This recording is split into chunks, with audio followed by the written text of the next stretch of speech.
vai discutir o vídeo rapidamente. Eu vou falar um pouco do conteúdo que eu ando estudando, tá? Sobre sociedade sem pecado, baseado num livro de John MacArthur. E, ao final, eu quero fazer um exercício de interpretação bíblica com vocês, tá bom? Para a gente entender um pouquinho dessa sociedade que aboliu essa palavra pecado e como isso tem feito um estrago para nós.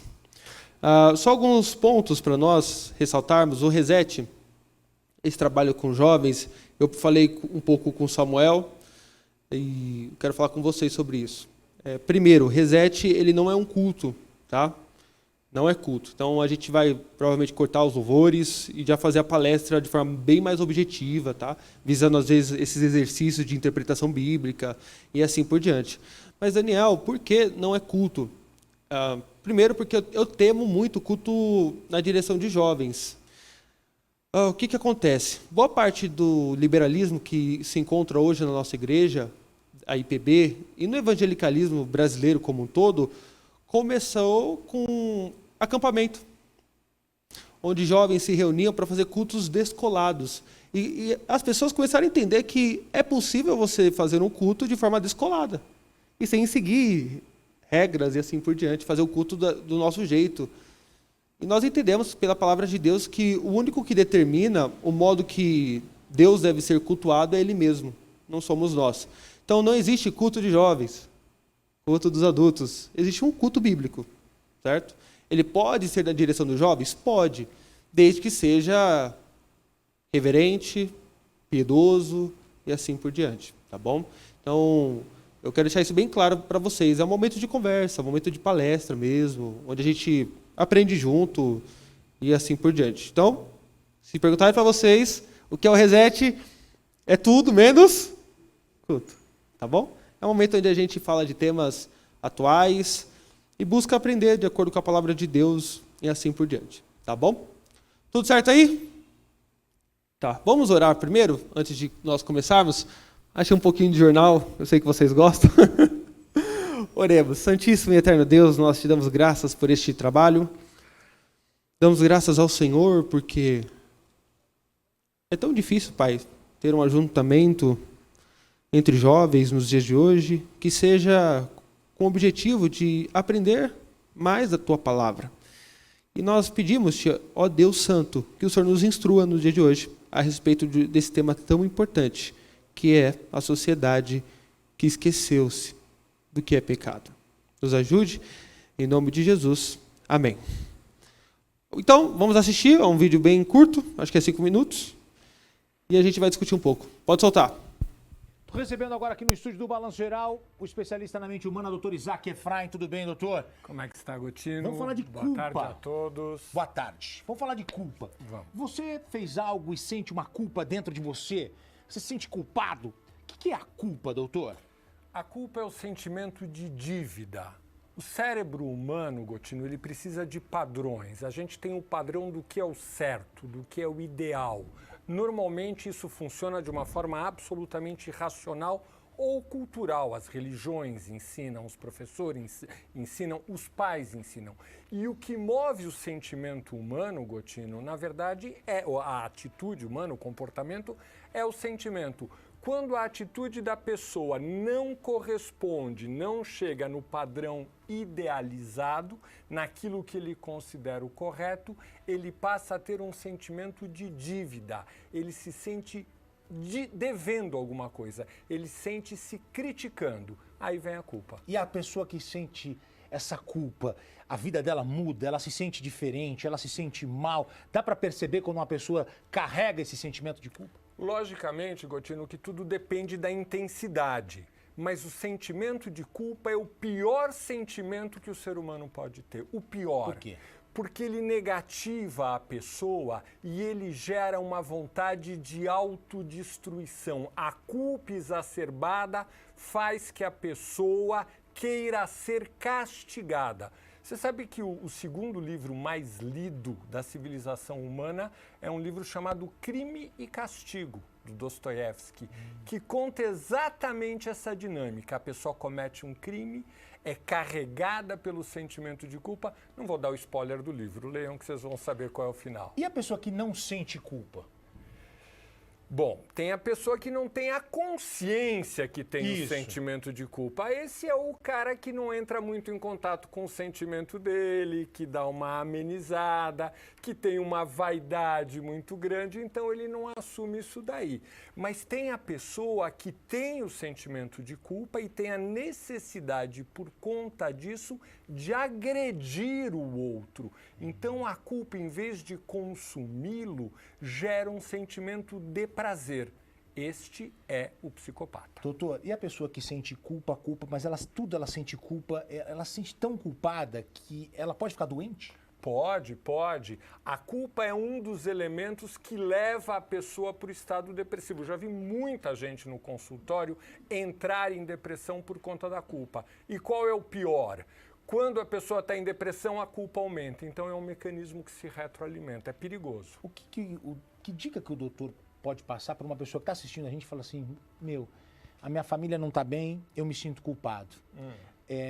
As coisas não estão bem no meu casamento, eu me sinto culpado. As coisas não estão bem financeiramente, eu me sinto culpado. A pessoa ela vai somatizando tudo isso e ela carrega esse fardo. Boa pergunta, hein? Então é o seguinte, de verdade, a psicologia, a forma como eu vejo o comportamento, não acredita que nós temos a capacidade de escolher o nosso comportamento. É o sentimento que nos induz para isso. Quando você percebe uma limitação, uma incapacidade, você tem que aceitá-la, porque senão você vai estar alimentando. Aceitar limites, Gotino, é uma das grandes formas de você não permitir que o sentimento de culpa. Você sabe, Gotino, qual é a antítese da culpa? Qual? Essa eu te pego.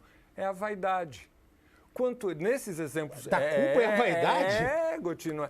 Quanto mais a pessoa acha que tem que ser poderosa e não consegue, nesses exemplos que você deu, a família não está bem, mais culpada ela sente. Quanto mais ela está fora do padrão do comportamento ideal, padrão do comportamento ideal é busca por segurança e peguei eles de novo, e busca pelo poder, é a mesma coisa.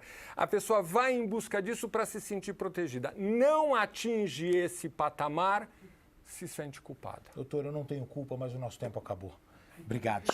Eu preciso dar a solução, depois eu dou. Peraí, a solução? Vamos dar agora então, vai. Em vez de criticar, compreende, entende a dinâmica do teu sentimento. Seja bonzinho com você mesmo, seja compreensivo. À medida que você compreender a dinâmica do teu sentimento, você vai entender porque você agiu daquela maneira e está perdoado. Perfeito. O doutor, olha, não é fácil. A gente aborda cada tema aqui para fazer em pouco tempo, mas ele está ficando craque aqui, o nosso doutor Isaac Efraim, sempre, segunda, terça e quinta, conversando com a gente. Para com esse negócio de culpa e que as pessoas precisam entender mais as outras. Muito legal a gente abordar esse assunto. Doutor, obrigado. Ponto! Nossa, essa semana eu assisti muito sobre isso, hein? Nossa, muitos psicólogos. Eu achei isso aí mais claro, mais tranquilo. O que vocês acham? Sentimento de culpa. Minha culpa, minha máxima culpa. E aí? Vocês perceberam que, primeiro, ele define esse sentimento de culpa como uma coisa boa ou ruim? Ele. Algo ruim. Foi o pior sentimento que o ser humano pode ter. Ele diz que o sentimento de culpa, de acordo com a experiência dele, já acarretou em casos de depressão. Há outras psicólogas que dizem que acarretou em suicídio e assim por diante. Então, para a psicologia, a pior desgraça é o sentimento de culpa. Tá? De culpa. Mas qual foi a solução que ele deu para o sentimento de culpa? Vocês pegaram? Ser bonzinho consigo, né? Poxa! E olha... Isso! É exatamente isso. Gente, eu vou falar para vocês. A maioria. Não, na maioria não. Sinceramente, eu acho em torno de uns 10 vídeos e uma meia palestra do Leandro Carnal sobre culpa, ele tem também. A maioria diz isso. A solução é: seja bom consigo mesmo. Entenda o seu momento. Você colocou um padrão muito alto para você atingir. Você não consegue atingir esse padrão. Então aceite-se como você é. Desliga a chavinha da culpa e viva a sua vida. Exatamente. Porque a Graça falou uma coisa interessante. No caso seria, não faça nada para melhorar. A psicologia vai dizer, quem diz que você precisa melhorar? Esse ponto mesmo. Isso. Não é bem ignorar, é mais aceite-se. Você é isso. Entende? E quando você não se aceitar, você vai ver esse conflito com o eu, que eles chamam, né? É o conflito de personalidades internas. É você ou seu pai, eles vão fazer uma regressão, que colocou um padrão muito alto, você não consegue atingir e você se culpa por isso. Então, qual é a solução? Eu aceitar que o meu padrão é baixo mesmo. E que não existem padrões. Os padrões são criados. Eu não devo seguir esses padrões. Entende? Então, esse é o ponto. Então, eu gostaria de ressaltar o que a gente assistiu agora. Duas coisas. Sentimento de culpa é uma coisa ruim, de acordo com a psicologia, tá? Sempre quando você... Não sei quantos aqui foram a um psicólogo, não precisa dizer. Quando você traz um problema, a primeira coisa, eu tive que ir a um psicólogo, tá? Por conta para entrar no seminário, é obrigatório passar por aquilo. Mas qualquer coisa que você fala, assim, que você não concorda consigo mesmo, fala, eu acho que eu agi errado. A primeira coisa é, quem te disse isso? Não, você não agiu errado. Aí, se perdoe. Exatamente. Rapaz, a Flávia, eu estava assistindo um filme, uma série bem piedosa, de crente, Quilos Mortais. Vocês viram que está passando agora nessa emissora, né? Na Record, Quilos Mortais. Eu achei interessante, porque quando eu ouvi, eu falei, Flávia, é isso que eu estou estudando? Olha. Porque eu falei, eu acho que ela vai falar isso. Vai trocar? Daqui pro Douglas? Não, tranquilo, só para trocar aí. Isso. Tá? Quilos mortais. Eu estava assistindo com a Flávia e a pessoa pesava em torno de 300 e poucos quilos. Gente, como uma pessoa chega a um peso desse? Tá, aí ela foi conversar com a psicóloga. A psicóloga chegou e falou o seguinte, qual o tamanho da sua vida? E ela começou a chorar. Eu cheguei nessa situação, eu vejo que porque eu tinha 14 anos e eu decidi ter relações sexuais. E eu engravidei. E minha mãe falou, você tem duas opções, ou você sai de casa com a criança, ou você tem a criança e você dê para um orfanato. E ela falou, eu preferia a primeira opção, ficar em casa. E aí eu dei a minha criança para o orfanato. E ela falou que nunca se culpou, sempre se culpou e nunca se perdoou. E daí de se perdoar, né? Por conta disso. A primeira coisa que a psicóloga falou, adivinha? A culpa, não, é sua. Não é sua culpa. Você quis ter relações, ficou grávida, não tinha condições de cuidar e deu. Aí a pergunta que eu faço para vocês. Tirando a culpa da sociedade, o sentimento de culpa, tentando quebrar isso no indivíduo, vocês acham que as pessoas melhoram? Não há arrependimento. E é exatamente, Grazi, esse é o ponto mesmo. Se você tira a culpa, você tira a possibilidade de arrependimento. E é sobre isso que a gente vai falar hoje. Eu coloquei até uma frase de uma carta que diz: remova a realidade do pecado e você eliminará a possibilidade de arrependimento. Deve ter lido o livro, né? A Grazi é inteligente mesmo. Entende? Então, qual que é o problema da sociedade que não tolera, ou melhor, não suporta a palavra culpa, pecado? Ela tira a possibilidade da pessoa reconhecer que está errada e encontrar salvação em Cristo Jesus. Eu coloco um exemplo aí, que o MacArthur traz no livro. Catherine Power. Olha que interessante. Ela viveu como fugitiva por mais de 23 anos. Ó, carinha de piedosa, presbiteriana, né? Tem que ir lá cuidado, né? A aparência engana, viu? Quando ela era novinha aqui, ó, vamos ver o que ela fez. Década de 70. O auge do radicalismo estudantil. Foi como se fosse uma tentativa de revolução nos Estados Unidos. Ela participou de um assalto ao banco de Boston, ocasião em que um policial da cidade, pai de 9 crianças, foi morto com um tiro nas costas. Perseguida pela Polícia Federal como assassina, iniciou a sua fuga. Por mais de 14 anos, foi um dos 10 assassinos mais procurados pelo FBI. No dia ali, final de 1993, rendeu-se às autoridades. Então, alguma coisa aconteceu que depois de 23 anos, ela se entrega às autoridades. Uma fugitiva, um policial morreu. Um policial não voltou para casa por conta do crime que essa menina cometeu. E olha só o que o marido dela disse. Ela não voltou por causa da culpa. Ela queria sua vida de volta. Ela quer ser íntegra. Ela encontrou sua identidade e tem aprendido a se amar. O marido de Catherine. Não foi a culpa que moveu ela. Ela só aprendeu a se amar.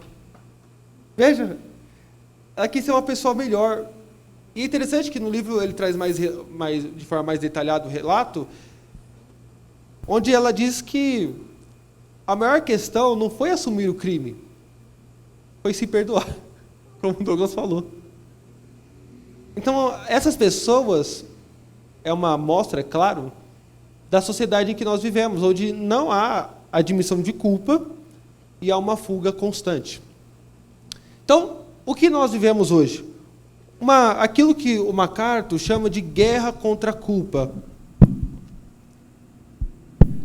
É muito comum na nossa sociedade as pessoas fugirem da sua responsabilidade, tirando, volto a dizer, a ideia de culpa e tratando as pessoas como se fossem vítimas.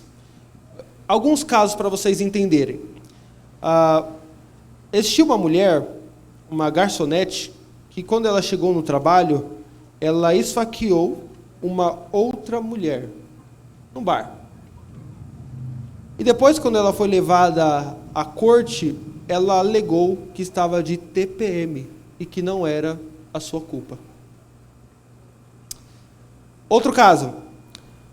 Um rapaz chamado Bernard Cumming, ele foi assaltar um velho e alguém estava armado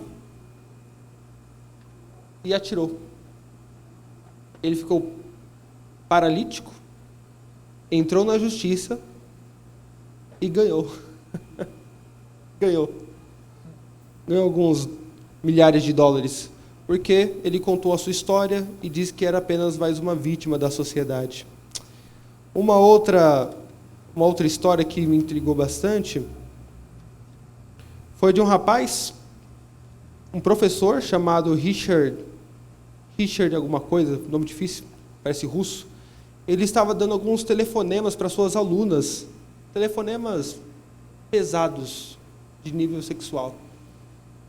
E quando ele foi preso, na corte ele diz que o problema dele não era culpado porque ele era muito mulherengo desde pequeno. E o ambiente onde ele cresceu proporcionava isso. E ele foi absolvido. E começou a escrever livros de autoajuda. Então, veja, essa é a sociedade que vivemos. A sociedade que faz guerra contra a culpa.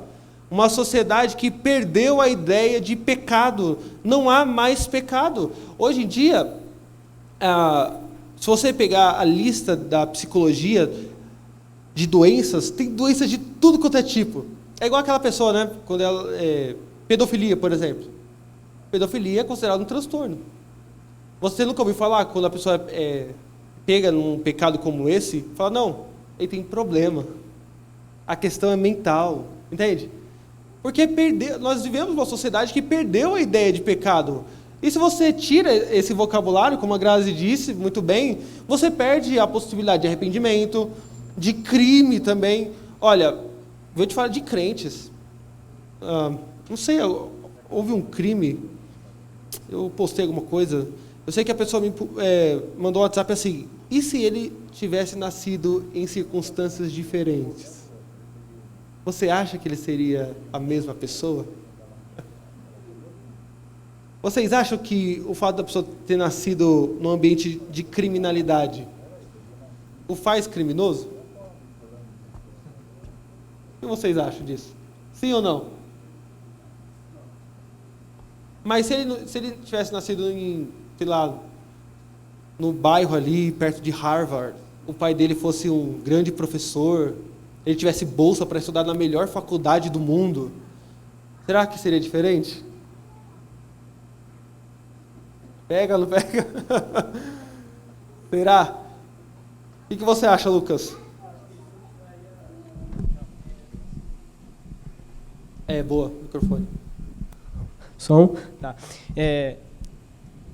Se ele tivesse nascido, por exemplo, numa favela, por exemplo, em contraste com ele ter nascido, sei lá, numa mansão, ele tem dinheiro para estudar em Harvard, enfim. Eu acho que talvez se ele tivesse essa condição de estudar em Harvard, eu não acho que ele iria para o crime. Mas, no entanto, eu acho que ele cometeria outros tipos de erro. Exato. Porque ele pode ter nascido numa favela e lá e convive com crime. Então, a probabilidade maior é que ele vá para o crime. Mas agora, se ele nasce rico, ele pode não cometer crimes, mas ainda assim ele pode cometer. Mas isso não anula o fato de que ele pode cometer outros crimes que não sejam o tráfico, enfim. E isso eu acho que é por causa da nossa propensão a ir pro lado mal, né? Exato. O nosso ser pecador. Então, eu acho que é isso. Eu acho que eu concordo exatamente com você, viu? Concordo. Que, de fato, a questão é que o ambiente ele vai possibilitar determinados tipos de pecado. E o seu coração, ele é propenso. Sem Cristo, nós sempre estaremos cada vez mais propensos ao pecado, ao mal, como o Lucas bem disse. Então, eu nasci, sou um pecador, descendente de Adão, e eu moro num ambiente de criminalidade, é possível sim que eu me torne um criminoso. Ou se eu não me tornar um criminoso, eu vou desenvolver outros tipos de pecado. Eu posso ser um cara que não necessariamente seja um criminoso, mas que agrida a mulher, por exemplo. Entende? Que seja um adúltero, um corrupto, e assim por diante. Um dos maiores pedófilos lá dos Estados Unidos, Ted Bundy, tem vários documentários dele, né? É serial killer? Ah, tá, já ouvi falar. Uhum. Ele era da igreja, né? Nasceu na igreja presbiteriana. Não fala isso. Corta isso aí, viu? Era advogado e tudo, só que ele teve essa propensão. Foi esse cara, era rico, né? Olha que interessante, eu não sabia que ele era advogado. Ele era advogado e tudo. Então, ele quando os repórteres iam lá entrevistar ele, eles ficavam meio ludibriados, porque ele demonstrava várias personalidades, né, na hora. Uau. Ele é estudado até hoje, né? Interessante. É Ted Bundy. Aí, olha a questão. Veja, o cara é instruído, mas que foi pelo lado do pecado sexual e um pecado horrendo, né? Até os ímpios odeiam, né? Veja, então, quando a gente ouve então que a educação mudará o mundo, como crente que somos, nós não podemos aceitar isso. Porque a educação, um homem pode ser instruído, mas ser tão pecador quanto um Ted Bundy da vida. Entende? Então, o que isso gerou na sociedade? A vitimização, que é uma coisa que vocês conhecem. Por exemplo, as pessoas, eu acho que a igreja, em algum momento, deixou isso passar. Era comum você ver nos jornais, o MacArthur traz isso no livro, a ideia de você bater na consciência de culpa começou assim. Não se culpe porque você tem uns quilinhos a mais. Começou assim. Quem define padrão de beleza não é o mundo, é você. Entende? Começou assim. Olha, não se culpe por gostar muito de batata frita, de comidas gordurosas, come e seja feliz. Isso foi aumentando, até que isso se tornou sistemático, ao ponto de todo criminoso, agora eu digo na sua grande maioria mesmo, quando ele é preso por um crime horrendo, as pessoas falam, mas você não conhece a história dele. Porque dentro do sistema como um todo, ele é uma vítima, como as pessoas que ele feriu também. O caso mais recente que nós tivemos, o Lázaro, lá do Distrito Federal, teve comoção porque ele morreu. Quantas pessoas aquele rapaz matou? Que nós sabemos, sem o número que ele diz que foi bem mais, né? No diário dele. Então, o que isso acarreta, gente, é uma coisa absurda. Onde o policial tem que chegar no bandido hoje e falar o seguinte: por favor, atira primeiro, porque senão se eu atirar primeiro, eu vou me dar mal, mas atira no chão e tal. É quase isso, entende? Vivemos uma época de vítimas, não de pecadores. Por quê? Porque tirou a culpa. Fala aqui no microfone, suas palavras são ouro. E até mesmo os filmes estão com isso, né? Exato. Pode ver que o Coringa... Nossa, boa. O Coringa, né? Agora os vilões Excelente. têm Boa. a sua voz. Quando você assiste, você fala, agora entende porque ele é assim. Boa. Então isso começa a modificar também. Pode ver que isso já está na arte. Né? Perfeito. Esse aí eu não tinha pensado nisso. Boa. Se encaixa perfeitamente. Os vilões agora têm seus filmes para contar a sua trajetória. O Coringa nem sempre foi Coringa. Essa é a ideia do filme, né? Até minha amiga falou, eu não julgo mais o Coringa. Olha só. Ela falou. E a pergunta é, ele é ou não meio irmão do Batman? O filme deixa isso em aberto, né? Quem não assistiu o filme, assista. Porque ele deixa em aberto, né? Será que era loucura dele ou não? Né? Mas é exatamente isso. Como que hoje em dia o vilão, a própria Malévola também, filmes... Cruella. A Cruella não cheguei a assistir, acho que a Flávia... Você assistiu, né, Flá? Ainda gosta da Cruella? Aí, ó, viu? Uma pecadora. Isso aí você pode cortar também. Então, Quem mais? Você vai ter... Não sei se a Arlequina também, que é a esposa do Coringa. Exatamente, a arte tem contaminado isso. E qual que é a ideia? Quando você lê um livro chamado Ideias Movem o Mundo, um livro da década de 80, é bem interessante que o autor coloca que quem domina o mundo, tirando a esfera de Deus, que eles não acreditam nisso, são os filósofos.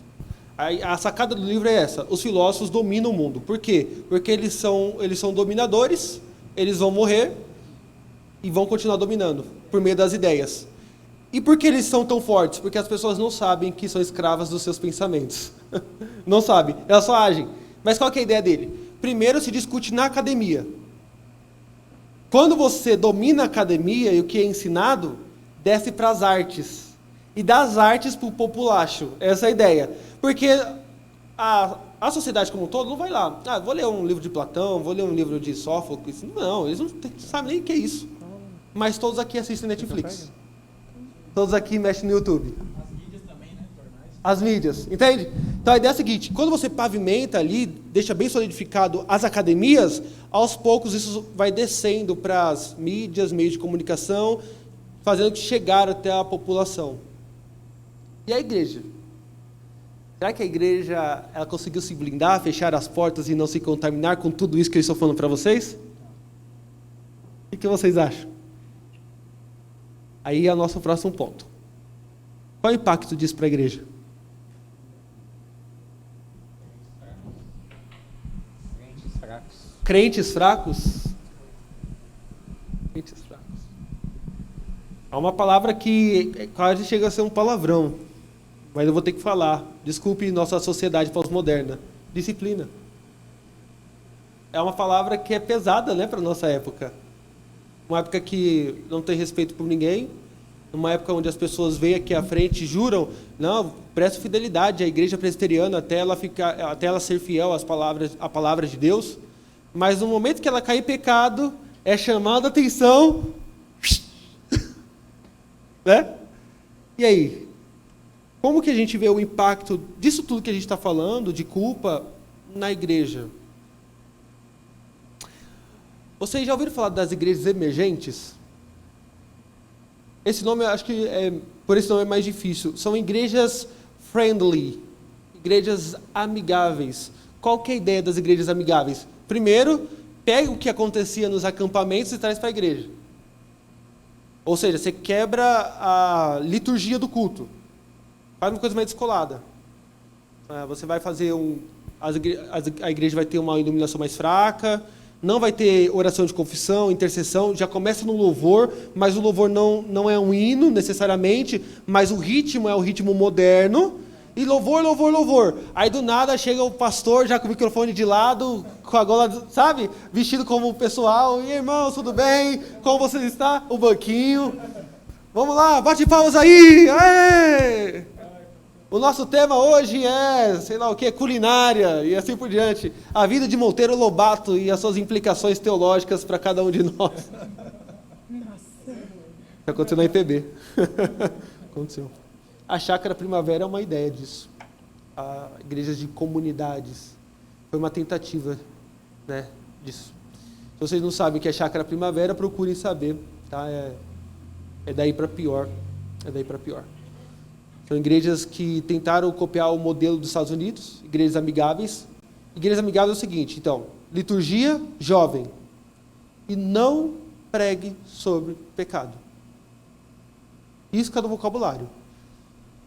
Você vai falar sobre desenvolvimento pessoal. Tá? Você pode pegar... Depois a gente pode conversar sobre essas igrejas amigáveis. Eu indico para vocês sites e vocês podem ver. Os títulos dos sermões são assim: relacionamentos tóxicos, entende? Amizades verdadeiras e assim por diante, sabe? Como vencer a preguiça. Então, isso trouxe impacto, porque você tira o pecado do repertório de pregação, você não tem necessidade de falar de salvação.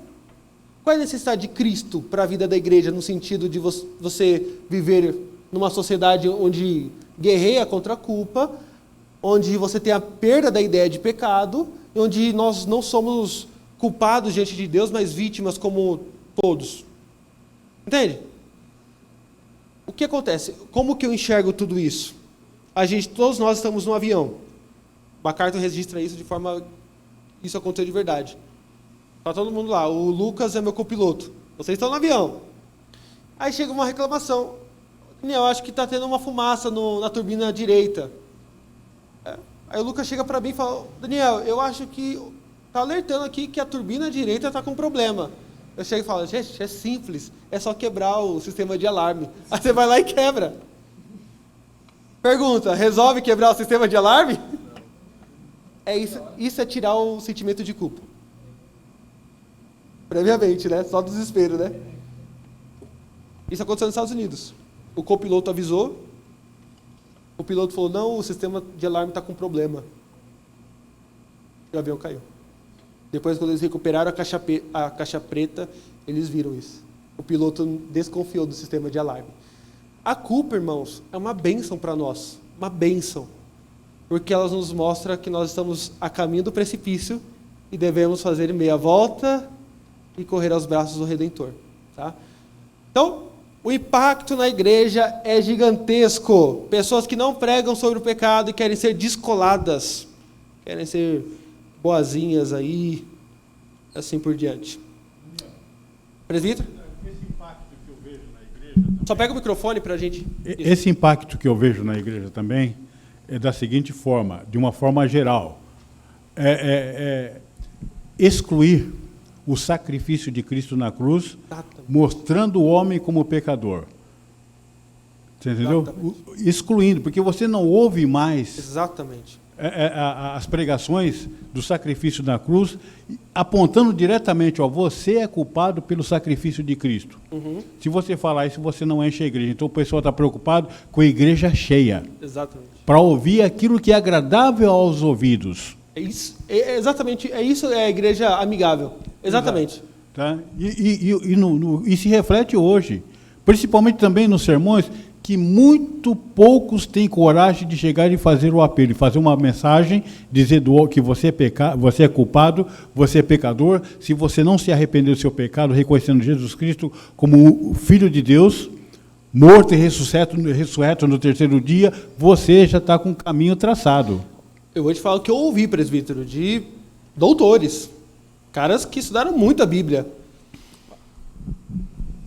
Não pregue sobre determinados pecados, porque você pode ofender as pessoas. Conheça o seu público. Porque no dia que você pregar contra o pecado deles, você poderá os ofender. Como assim? A Bíblia é uma ofensa para pecadores. Né? Não, verdade, olha, veja só. Mas se você ofende, você está descumprindo a determinação de Deus de pregar a tempo e a fora de tempo, pregar sobre a verdade. Todo o desígnio de Deus. Para você ver uma coisa, algum tempo atrás eu li numa revista, não sei se foi é uma revista americana, e que dizia que tinha um senador americano, veja bem o absurdo. Acho que ele estava fora de si, ele estava querendo jogar a culpa tudo em cima de Deus, pelas catástrofes do mundo, pelas enchentes, pelos terremotos, maremotos, tudo isso, pelas guerras, tudo, culpando Deus, querendo levar Deus ao tribunal. Agora, que tribunal que ele iria levar Deus para ser julgado? Pois é. Pela culpa das catástrofes, pelas enchentes, pelas mortes, pelas guerras no mundo. Pois é. Você fez lembrar de uma peça chamada O Grande Silêncio. John Stott, no seu livro A Cruz de Cristo, coloca essa peça transcrita. Eu acho belíssima. Quando algumas pessoas chegam no céu, algumas morreram por catástrofes, outras pelo martírio, pelo nome de Cristo e assim por diante. Né? E eles estão na fila do céu para entrar. E eles falam, vamos fazer um baixo-assinado contra Deus? Porque o que ele faz com os seres humanos não é justo. Olha o sofrimento. Maremoto do nada, tsunami, assim por diante. Ele merece sofrer. E todo mundo se juntou e falou, sabe aquela fila? A fila é a seguinte, ninguém reclama, vai todo mundo estar com raiva. Um reclama, pronto, já inflama todos, né? E aconteceu isso nessa peça. E a pessoa começa a falar, não, é isso mesmo, está errado esse Deus aí. Aí um fala, beleza, mas no baixo assinado a gente vai ter que colocar o que ele vai sofrer. Aí um falou, que ele seja humilhado. Ele vai ter que ser humilhado, ele vai ter que sair do seu trono e entender o que é humilhação. Aí o outro falou, mas não só humilhação, ele tem que sofrer na carne também. Que ele sofra até os ossos, que ele sinta o que é dor. O outro falou, ele vai ter que saber o que é ser traído. Pelos seus melhores amigos, porque eu fui morto por um amigo, você acredita? Que ele seja traído. Abandonado por todos. E aí eles começaram a falar essas coisas. Que ele seja um preso político. E que a religião o mate também. Aí há um momento na peça em que todo mundo se olha e há um grande silêncio. Porque eles entenderam que Deus já pagou em Cristo Jesus. Todo o sofrimento que nós passamos nessa vida, saiba que Cristo passou bem pior. Ele bebeu o nosso inferno. Ele sabe o que é padecer, como Hebreus disse, né? Então, sofremos, mas não como filho de Deus. É interessante, o grande silêncio. O céu ficou em silêncio. Mas como que a gente, então, encara essa sociedade sem culpa? Primeiro, restabelecendo a ideia de pecado. Eu gostaria que você abrisse a sua Bíblia rapidamente no Salmo 51. Rapidamente, não vou me deter.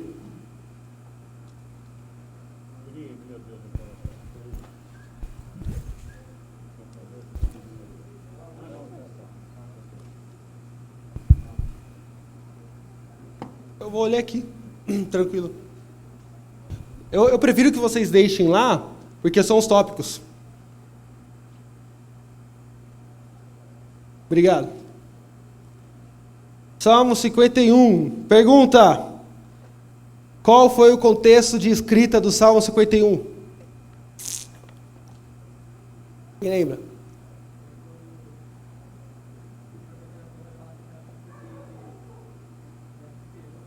Adulterou, certo. E?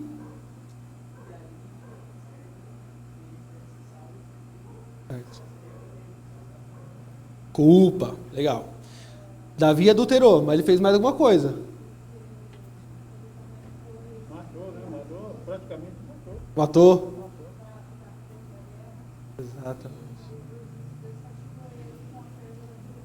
Exatamente. Davi foi muito frio, né? Vocês lembram? O rapaz veio com a maior fidelidade ao rei. E o rei falou, não, bebe, regala-te e vai para casa. Come dos meus manjares. E Urias foi encontrado no outro dia pelo rei dormindo na rua. Mas, Urias, eu te falei para ir para casa, ter com a sua mulher, porque Batseba já estava grávida.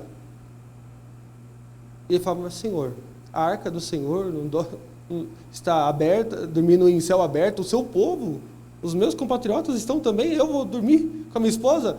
Vê como Urias era um rapaz crente, né? Crente, fiel ao rei.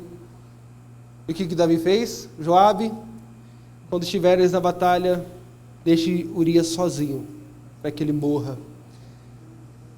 Davi se arrependeu no primeiro momento, sim ou não?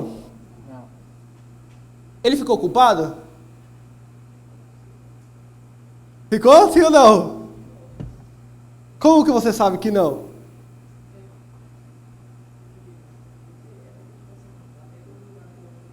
Exato.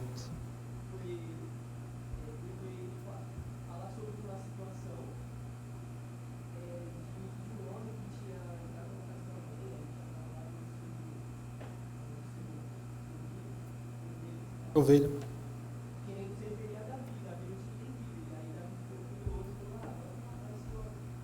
Perfeito.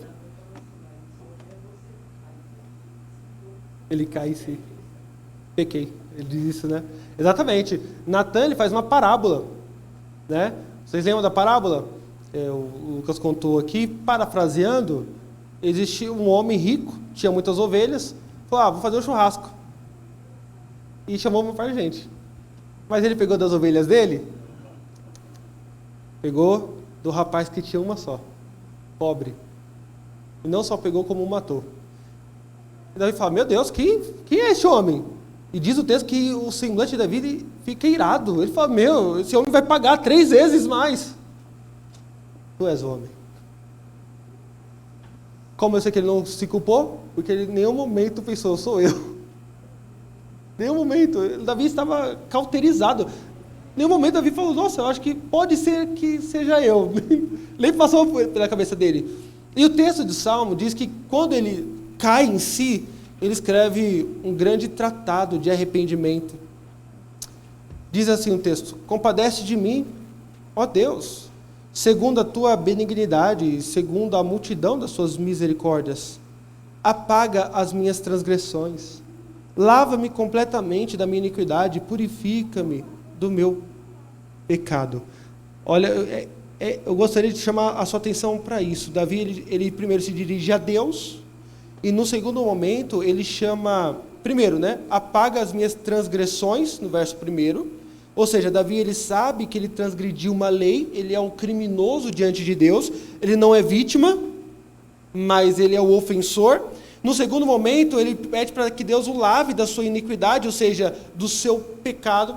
A ideia de iniquidade é o seguinte, para vocês nunca esquecerem, é quando eu pego uma coisa boa que Deus deu e corrompo. A relação entre homem e mulher é uma coisa belíssima, dada por Deus. Mas que ela seja solteira, que você também seja solteiro, que seja num casamento, com votos e assim por diante. Mas não foi isso que Davi fez. Ele pegou uma coisa boa que Deus criou, relacionamento entre homem e mulher, mas com uma mulher que não era dele. Ou seja, ele corrompeu aquilo que Deus criou. Por isso que ele fala, Senhor, eu estou sujo. Só o Senhor para me lavar. E ele diz, né, purifica-me do meu pecado, pois eu conheço as minhas transgressões, e o meu pecado está sempre diante de mim. Então, o primeiro passo para a gente lutar contra isso é entender que, quando nós pecamos, nós devemos confessar a Deus. Porque, em última análise, todo pecado é contra Deus. Num segundo momento, nós aprendemos que ele assume, veja o verso 4, pequei contra ti somente, fiz o que é mal perante os teus olhos, de maneira que serás tido por justo no teu falar e puro no teu julgar. É interessante, Davi fala o seguinte, olha, Senhor, além de confessar o seu pecado, pequei, transgredi, fiz iniquidade, sou culpado. Davi, ele assume que se Deus quisesse o destruir, Deus estaria correto. Senhor, se o Senhor me julgar, o Senhor estará tido como justo. Pequei contra ti. Olha a ideia de todo pecado, em última análise, é um pecado contra Deus. Batseba era mulher de quem? Davi mandou matar quem? E quando ele confessa o seu pecado, ele fala, pequei contra... Porque em última análise, pecado é isso. Pecado, em última análise, é uma ofensa contra Deus. Por isso que Davi aqui não está se perdoando. Entende? Davi não está falando, realmente tem que me perdoar do que eu fiz. Deus tem que me purificar. Deus tem que me perdoar. E além de assumir, ele reconhece no verso 5, eu nasci na iniquidade, e em pecado me concebeu minha mãe. Ou seja, Senhor, em última análise, eu fiz o que fiz, não porque Batseba estava tomando banho e eu a vi pela janela. Não foi porque as mulheres que eu tinha não estavam me satisfazendo. É porque faz parte de quem eu sou.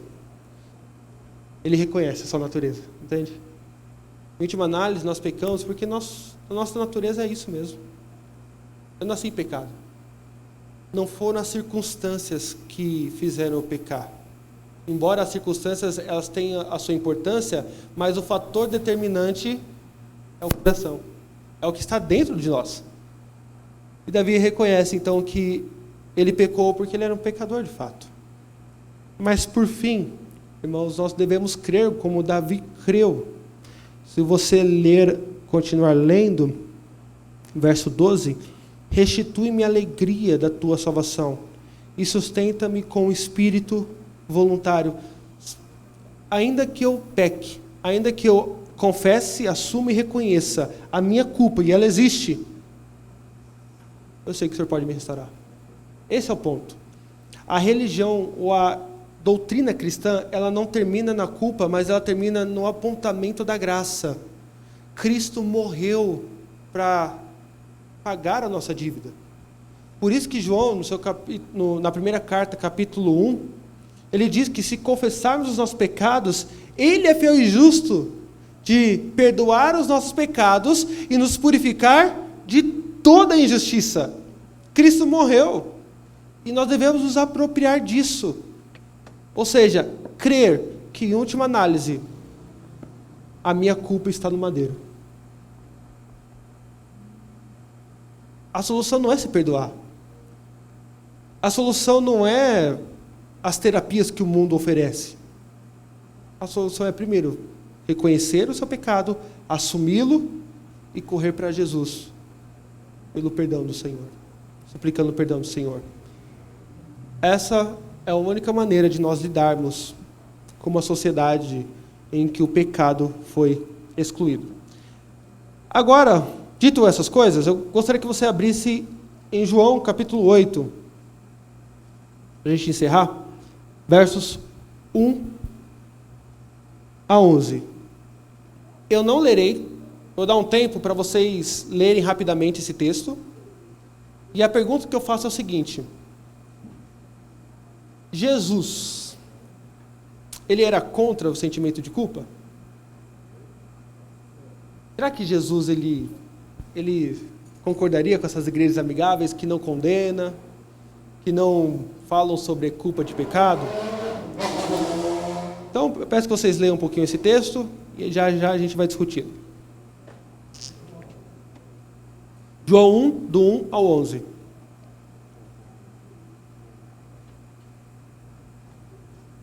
Estou movimentando muito hoje.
Certo? Acho que vocês já leram, né?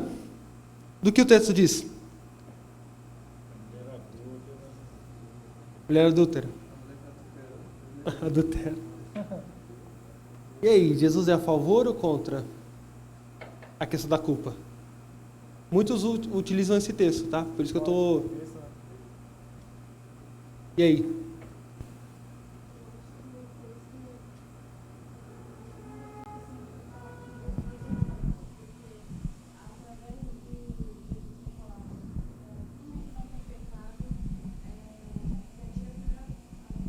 Pedro. Uhum. Tem culpa então no meio, né? Interessante.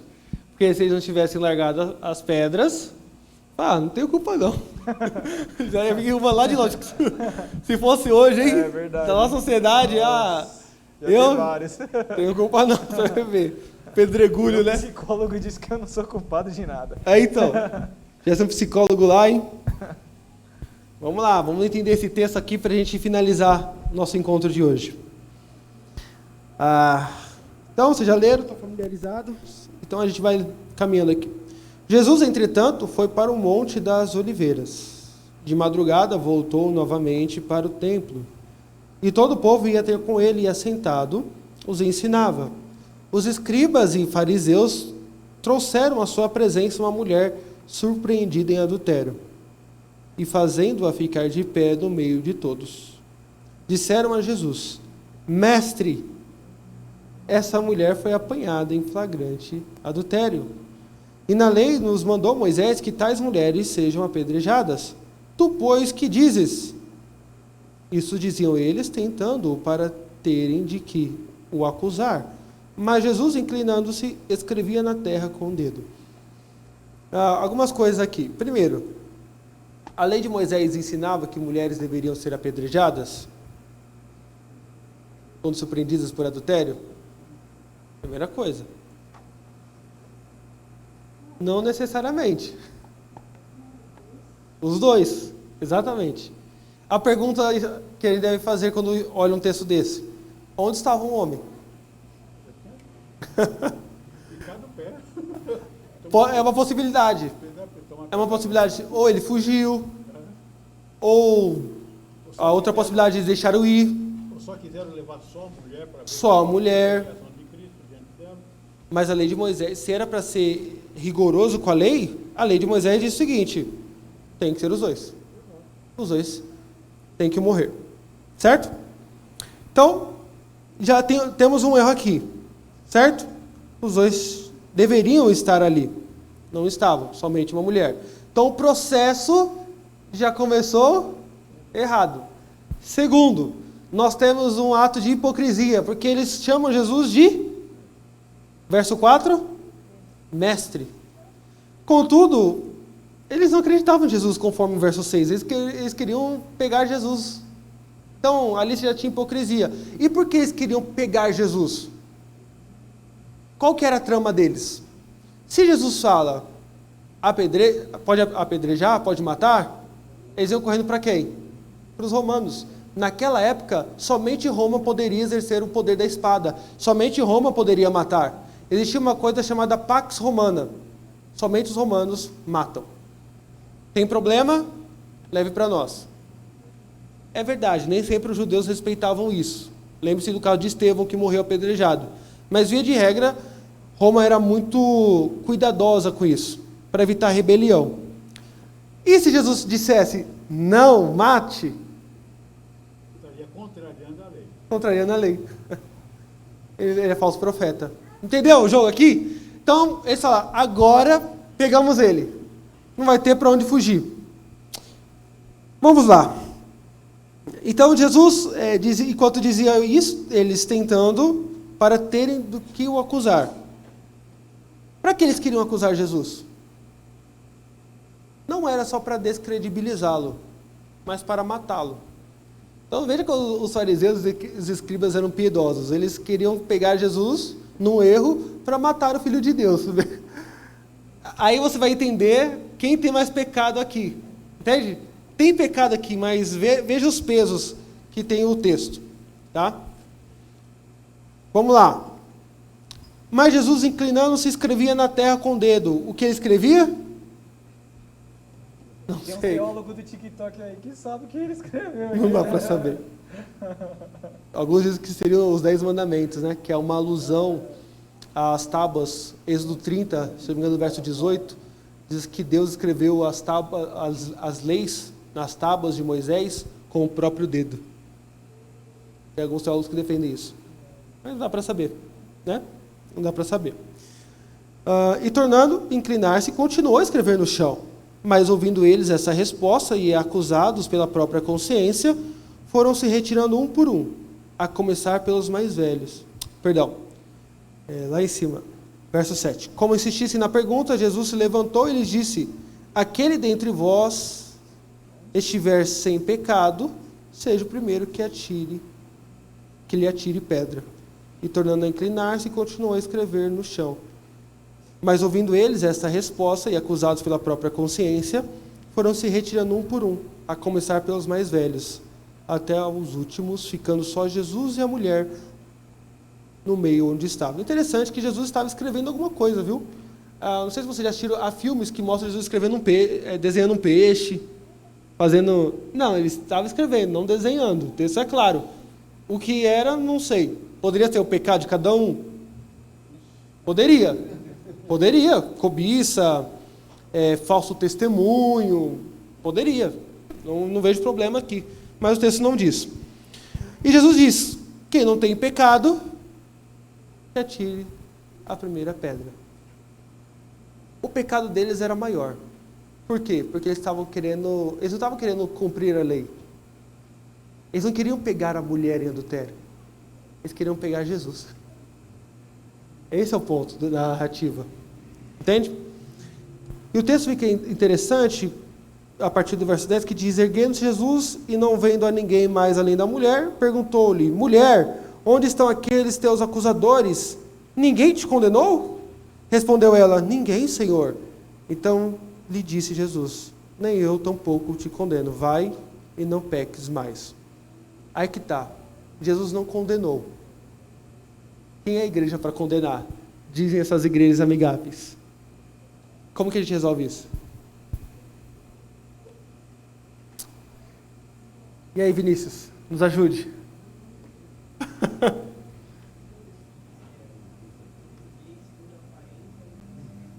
A reta justiça, exato, caminha por aí.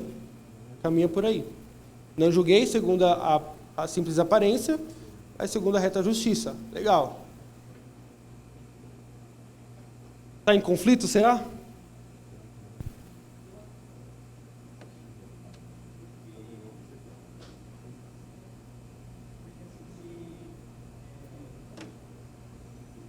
Cadê o microfone?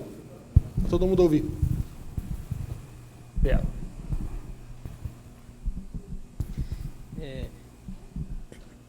Eu acho que, tipo assim, não está em conflito, porque ali, na hora que eles ouviram Jesus dizendo, atire a primeira pedra quem não possui pecado, foi ali que eles foram embora, porque a própria mente deles acusaram eles. Uhum. Então, eles acabaram se julgando, Certo. entende? Então, acho que é isso, não está em conflito. Eles Certo. entenderam que eles também eram pecadores. Uhum. E para que chegue a isso, eles têm que ter alguma base para julgamento. E eu acho que por isso. Certo. A pergunta é: Jesus, ele não condena as pessoas? Esse é o ponto.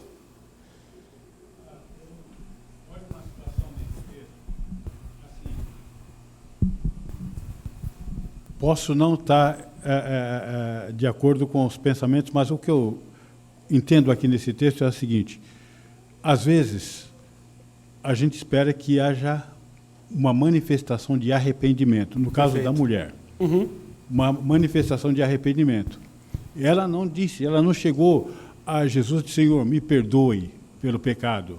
Não, o texto não diz isso, que ela chegou assim.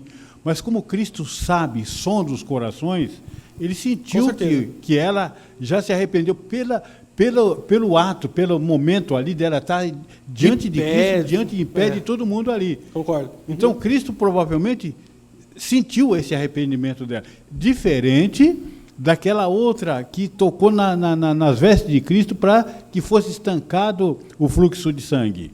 Né? Então, aquela aí, ó, quem me tocou, ela se identificou, foi eu, Senhor.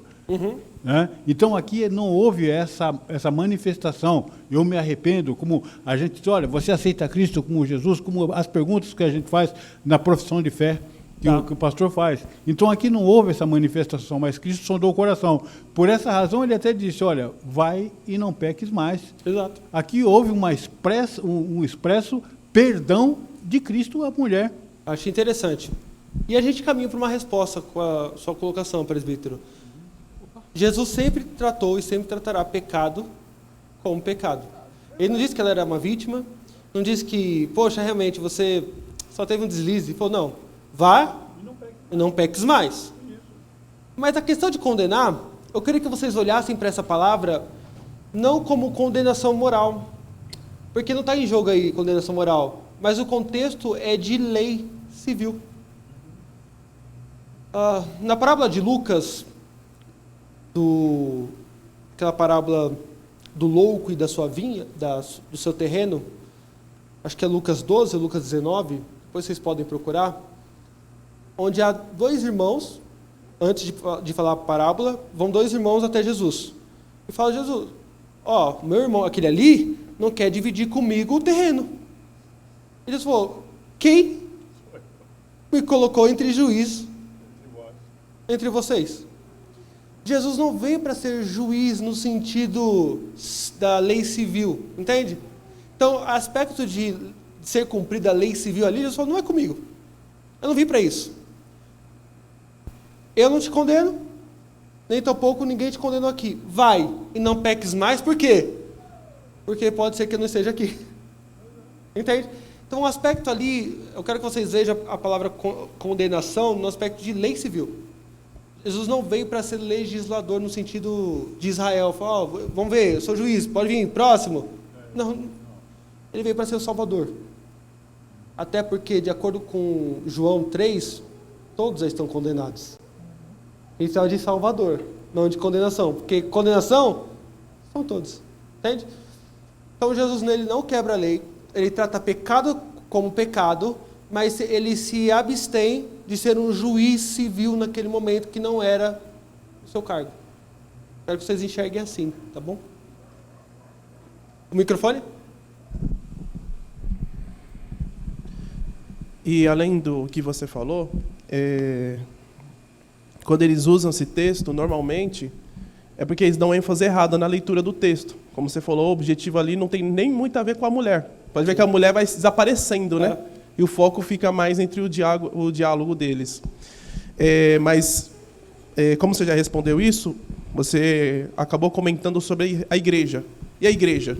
Aí até ele comentou, não julguei segundo a aparência.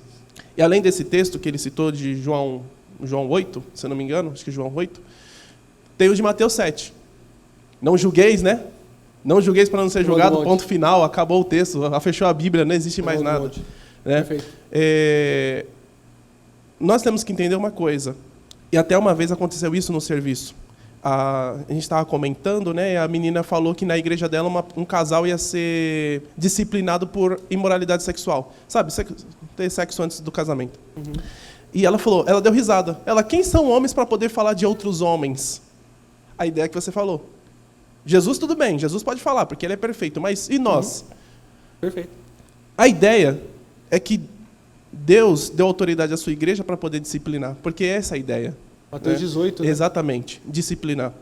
E essa ideia de não julgueis para não ser julgados, o texto não está dizendo aquilo, do jeito que as pessoas elas enfatizam, né? A ideia é de um julgamento aparente, hipócrita. Pode ver que o final dele joga a luz a toda a ideia, né? Não jogueis pérolas aos porcos. Uhum. Para eu não jogar pérolas aos porcos, eu tenho que fazer um julgamento para saber se é um porquinho. Pois é.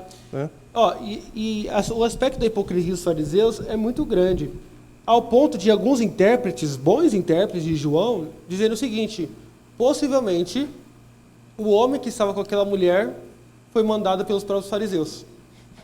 Eles estavam passando na rua, segundo essa interpretação, eles não estavam passando na rua, tá adulterando ali, vamos lá. Não. Manda alguém para aquela mulher, avisa que é casado, mas que vai dar uma boa quantia de dinheiro para ela. E no momento que começar, a gente flagra. E você pode ir embora. Entende? A hipocrisia? Exatamente. Pode ver que o verso 5 e 6, né, joga a luz ao coração deles. Aí alguns dizem que possivelmente Jesus, escrevendo, desmascarou a hipocrisia de toda a trama. Então, meu, vocês querem me enganar? Então, seja o que for, a ideia é a seguinte: Jesus sempre tratará pecado como pecado.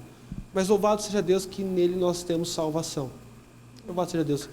A ideia é essa, irmãos. Lutemos contra a sociedade que tirou a palavra pecado, onde tudo é permissivo e os mais horrendos pecados são tratados simplesmente como problemas psíquicos. É uma síndrome. Tudo agora é síndrome, né? Tome cuidado. Imoralidade sempre será imoralidade, pecado sempre será pecado, heresia sempre será heresia. Porque no dia que nós amputarmos isso do nosso repertório, nós estaremos sendo inimigos da cruz. Amém? Vamos orar a Deus. Pergunta, aquela pergunta que não quer calar, pergunta teológica, hein? Chegou a comida? Chegou a comida? Chegou? Aê! Você não me avisou antes, eu já teria acabado logo. Só vai estar com o microfone. Aí, boa. Você nos dirige a Deus uma oração? Amém. Dani, só é importante, como observação que você falou, geralmente, esses debates, eles são ganhos para o outro lado, porque eles levantam a autoridade da ciência. Então, quando fala assim, não é ciência, então realmente a ciência comprova que a pessoa é assim por causa dessa forma. Vocês que são jovens, não caiam nisso não, viu? A ciência, como nós sabemos, ela não é neutra. A ciência é feita por homens. E nem sempre o que eles falam é verdade. Normalmente é mentira. Uma boa até uma dica, fazer um encontro para falar sobre a ciência. Como que nós descobrimos a verdadeira ciência da falsa ciência, né? Exatamente. Porque eles levantam essa autoridade, a ciência falou. É a mesma ciência que manipula para você comprar alguma coisa e depois ela falar que está errado para você comprar outra coisa e assim vai. É a mesma ciência. Perfeito. Né? Oremos ao Senhor. Deus Todo-Poderoso, Criador dos céus e da terra. Pai Santo, muito obrigado pela graça que o Senhor nos concedeu de estarmos aqui, aprendendo um pouco mais sobre a Tua Palavra. E também, Senhor, por nos alertar, porque nós vivemos em um mundo, Pai querido, conforme foi dito, que não acredita mais em pecado. A culpa, Senhor, ainda continua lá. Porém, Senhor, para aliviar a sua dor, o homem inventa qualquer coisa. E nós sabemos, ó Pai querido, segundo a iluminação do Teu Espírito Santo, que nós estamos aqui, ó Pai querido, é porque o Senhor nos fez reconhecer a nossa culpa e usou, Senhor, isso para que nós reconhecêssemos os nossos pecados e hoje estamos aqui para a honra e glória do Teu nome. A minha oração, Deus Santo, é para que o Senhor, por misericórdia, nos use para falar a verdade a este mundo corrompido, Senhor, a este mundo caído, para que o Senhor venha levar, Senhor, várias e várias pessoas a arrependimento. E eles venham encontrar, Senhor, o arrependimento. E venham achar, Senhor Deus, alívio da sua culpa, mas da forma correta, em Jesus Cristo. Tudo isso eu te peço, em nome do Senhor Jesus. Amém. Irmãos, estão liberados? Vamos